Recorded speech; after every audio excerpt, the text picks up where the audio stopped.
ደስተኛ ያደረገ ለምን ወንድሜ ላይ የተደረገው ነገር ትክክል ስላልሆነ በትዳሩ ደስተኛ አልነበረም። አትረዳውም። እኔ ራሴን ካጣልኳት አውቅም ጥለህ የአርቲስት ነጻነት ወርቅነህ እህት ለሁሉም ሶሻል ሚዲያ ምላሽ ሰጠች። በትዳሩና በራሱ በግል ህይወቱና ከቤተሰቡ ጋር የነበረው ነገር ምንድነው? እውነቱ የነጻነት ወርቅነህ እህት ምንድነው ያወጣችው ነገር? ለሁሉም ሶሻል ሚዲያ ምላሽ የሰጠችው ህዝቡስ ምን ይላል? ወንድሜ በትዳር ህይወቱ ደስተኛ አልነበረም። ከሞት በኋላ የሚነሱ ወሬዎች የቤተሰብ እንባ ይቁም ወይስ ይቀጥል? ሰላም ጤና ይስጥልን የእማማር ዩቲዩብ ቤተሰቦች ሁሌም ደስታ፣ ፍቅር፣ ሰላም ከትልቅ ምኞታችን ጋር እንመኛለን። የምትከታተሉት እማማር ዩቲዩብ ሁሌም አዳዲስ ነገሮችን ከመረጃ ጋር እናቀርባለን። ዛሬ እንግዲህ በአንድ አሳዛኝና በተመሳሳይ ጊዜ በሶሻል ሚዲያ ላይ ትልቅ መነጋገሪያ በሆነ ጉዳይ ላይ እንወያያለን። የብዙዎቻችን የሳቅ ምንጭ የነበረው ነጻነት ወርቅነህ ከዚህ ዓለም በሞት ከተለየ ሰንበት ብሏል። ይሁን እንጂ ከልፈቱ በኋላ በሶሻል ሚዲያ ላይ እየመጡ ያሉ መረጃዎችን በተለይም የእህቱ የሰጠችው አሳዛኝ መግለጫ አሁንም ብዙዎቻችን እያነጋገረ እንደሆነ ተነግሯል። በወንድሜ አትነግዱ የሚለው የቤተሰቡ አቤቱታ ምን ያክል ተገቢ ነው?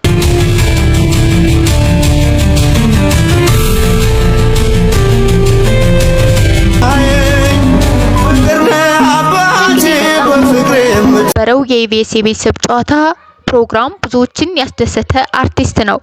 ከሞተ በኋላ ግን የተለያዩ የሶሻል ሚዲያ ገጾች ስለሱ ህይወት፣ ስለ ሚስቱና ስለ ህልፈቱ የተለያዩ መረጃዎችን ሲያሰራጩ ሰንብተዋል። እህቱ በቅርቡ በሰጠችው መግለጫ እነዚህ መረጃዎችን የቤተሰቡን ህመም እንደጨመሩና በተለይም በወንድሟ ስም የሚነግዱ የለባቸውም ስትልም የተናገረችው በእጅግ አነጋጋሪ ሆኗል። በሌላ በኩል ደግሞ ከትዳሩ ደስተኛ አልነበረም። እንኳን ከምግብ ጀምሮ ራስ ሰርተህ ብላ ነው ሲባል የነበረው አሜሪካ እያለ እናም አንዳንዴ መኪና ውስጥም አድሮ ያውቃል። እንግዲህ በትዳሩ ለ4 አመታት ምንም ደስተኛ እንዳልሆነና ለወደፊቱም ምንም ተስፋ እንደሌለው ነው ሲባልም እህቱና ወንድሙ ተናግረዋል። አንድም ቀን ቤት ውሎ አያውቅም። አንድም ቀንም ምግብ ቤት ተሰርቶ በልቶ አያውቅም። ሆቴል ነው የሚመገበው። ቤት ራሱ የሚገባው አምሽቶ ነው።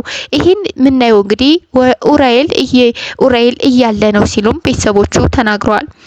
እናም በትዳሩ ጭቅጭቅ ነበር ሲባልም እንግዲህ ሁለታቸው ተናግረዋል።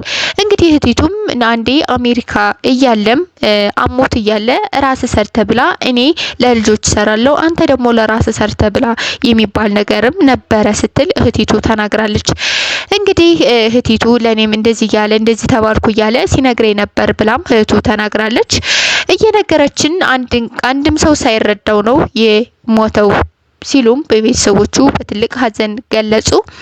4 አመት የነበረው ህይወት በጣም ከባድ ነበር። ኢትዮጵያ እየሰራ ለልጆቹ እንዲልክ እንጂ አብረው ሆነው እንደማይኖሩ ተስማምተው ነው የነበሩ። እናም በትዳር አብረው እንደማይኖሩ ነው ሲልም ወንድሙ ተናግሯል።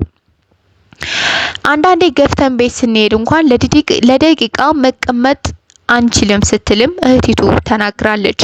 እንግዲህ በዚህ ውስጥ እንግዲህ ብዙዎች እንግዲህ በየቀብሩ ስነ ስርዓትም ሚስቲቱ አፏን ይዛ ዋለች፣ አተፋፍና ዋለች የሚባል በተለያዩ ሶሻል ሚዲያ መነጋገሪያ ሆኖ ነበር። እንግዲህ አርቲስት ነጻነት ወርቅነህ ከትዳሩ ጋር ወይም ደግሞ ከትዳር ህይወቱ ጋር ከልጆቹ ጋር ያለው ግንኙነት ምንድነው? አንድ ሰው ኢትዮጵያ እየሰራ ወደ አሜሪካ እንዴት ነው የሚልከው የሚለውን ደግሞ ብዙዎች እንግዲህ በጣም አሳስቧቸው አነጋግሯቸው ነበር። እንግዲህ እማማር ዩቲዩብ ካገኘናቸው መረጃዎች እውነቱ የቱ ጋር ነው የሚለውን እንግዲህ ካገኘናቸው መረጃዎች ነው ወደ እናንተ ያቀረብንላችሁ ማለት ነው። እንግዲህ የአርቲስት ነጻነት ወርቅነህ እህትና ወንድም በሶሻል ሚዲያ ቀርበው የሰጡት መልስ ፊቱ በጣም ተጠብሶ ከንፈሩ ለምጾ ነው። ብቻ ደስተኛ አልነበረም በህይወቱ። እንግዲህ እንደዚህ ይል ነበር። እንግዲህ ብዙዎች በትዳር ህይወቱ ደስተኛ እንዳልነበርና ቤትም አምሽቶ እንደሚገባ ቤትም እሷ መጣ ኢትዮጵያ አብረው እንደማይኖሩ እሱ ደግሞ ሀገሩን ይወዳል፣ ህዝቡን ይወዳል፣ ኢትዮጵያ መኖር ነው የሚፈልገው። እሷ ደግሞ ጭራሽ ወደ ኢትዮጵያ መጣ እንደማትኖርና ሲወያዩ እንግዲህ የተስማሙበት ምክንያት እንግዲህ እሱም ልጆቹን እዚህ እየሰራ ልጆቹን ወደ አሜሪካ ብር እየላከ እንዲያሳድግና ከዛም ልጆቹ እንዲያድጉ እሷም ከዛ እንድትኖር እሱም ከዚህ እንደሚኖር ነበረ የተስማሙት ሲሉም እንግዲህ የነጻነት ወርቅነህ እህትና ወንድም ተናግረዋል ማለት ነው። እንግዲህ የነጻነት ወርቅነህ እህትም ነጻነት ወርቅነህ ማለት ለኔ ወንድሜ፣ አባቴ፣ መካሬ፣ ሚስጥረኛዬ ነው ስትልም ተናግራለች። እንግዲህ የዛኔ ለምን ጥሩ ሴት ናት ብላችሁ ነበረ በቀብሩ ስነ ስርዓት ሲባልም ለልጆቼ ስል ወይም ደግሞ እንደ እናት አስቤው ይቺ ሴት አዝናለች ተዋት ብዬ ተናግሬያለሁ።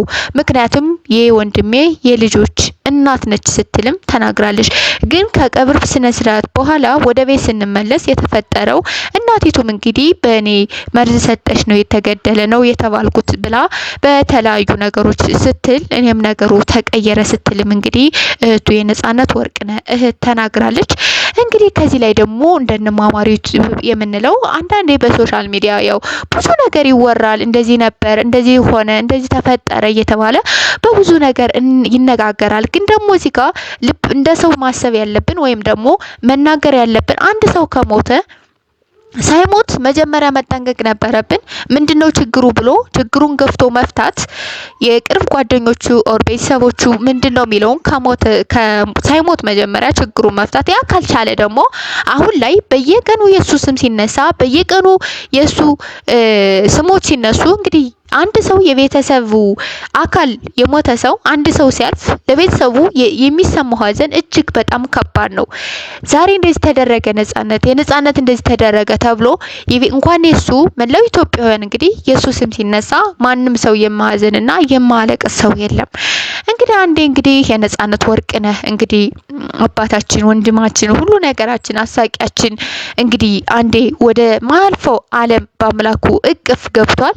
እንግዲህ ከዛ ቀን አስነስቶ እንግዲህ የሱ እንደዚህ ተፈጠረ እንደዚህ ሆነ ከማለት ይልቅ እንግዲህ ለሱ ነፍሱ በሰላም ትረፍ ነው የምንለው በእውነት።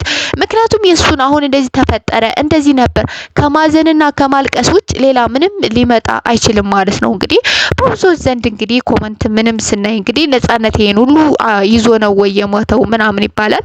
እንግዲህ ይህ የያዘበት ምክንያት ደግሞ አሁን ላይ እግዚአብሔር አምላክ በቅፉ እንዲያስገባው መንገዱ ሊሆን ይችላል። ይሄ ነገር ትግስቱን የሰጠው በማንም ሁሌም ደስተኛ እንደሆነ ያሳየው ሁሉም ነገር በወዱ የያዘው እንግዲህ የእግዚአብሔር መግቢያ መንገድ ሆኖለት ሊሆን ይችላልና አንዳንዴ እንግዲህ እኛም እንደዚህ ተፈጠረ እያልን እንግዲህ በብዙ ሶሻል ሚዲያ ላይ የቤተሰቡን ሀዘን እንግዲህ እንደገና ሀዘኑን እኛ በቻልነው መጠን እንግዲህ ቤተሰቦቹ መጽናናትን እንዲያድላቸው ነው መመኘት ያለብን እንጂ እንደዚህ ተፈጠረ እንደዚህ ሆነ ባይባል ጥሩ ነው። እንግዲህ በጣም ነው የሚያሳዝነው በእውነት እንግዲህ የሚሰማው ነገር እውነቱ የቱ ጋር ነው የሚለውን እንግዲህ አንድ ለአንድ ፈጣሪ ብቻ ነው የሚያውቀው። ማንም ሰው አውቀውም።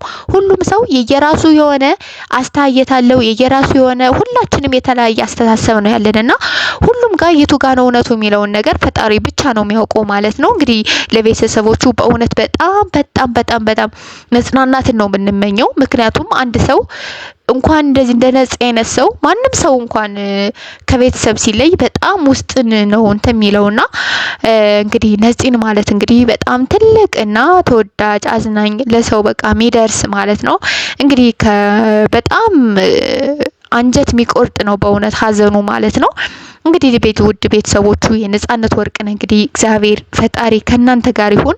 እንግዲህ ከዚህ እንደዚህ ነበር እያልን የምናስብ ከሆነ አንድ ሰው እሱ ተጎድቶ ሌላ ደግሞ ቤተሰብ ነው የሚጎዳውና ምንም እንትን የለም። አንዳንዴ ነገሮች ሁሉ ለበጎ ሊሆን ይችላል። ይህ ነገር እንደዚህ የተፈጠረው በመልካም አስተሳሰብ ወደ አምላኩ የሚያስገኘው መንገድ ሆኖ ይችላል ማለት ነውና ከሱ ተነስተን በሱ ህይወት ውስጥ በትዳር ህይወቱም በማንኛውም ህይወት ላይ እያለ ምንድነው ከሱ መማር ያለብን? ምንድነው ከሱ ህይወትስ እንደዚህ አሁን በወንድማችን ነጻነት ህይወት ውስጥ የሚኖሩ ብዙ ሰዎች አሉ ልክ እንደሱ የሚኖሩና ይሄ ነገር ሳይፈጠር ምን ማድረግ አለብን የሚለውን እንግዲህ ሁላችንም ያስተምራል ማለት ነው። እንግዲህ በጣም ደግሞ በሳይኮ ራሱ በጣም የሚጎዱ አሉ። እንግዲህ የነጻነት ወርቅነህ ስም እንደዚህ ተፈጠረ ለካ አሁን ብዙ ሰዎች በተለያዩ ሶሻል ሚዲያ ያየን ነበረ እንማማርቲው ማለት ነው።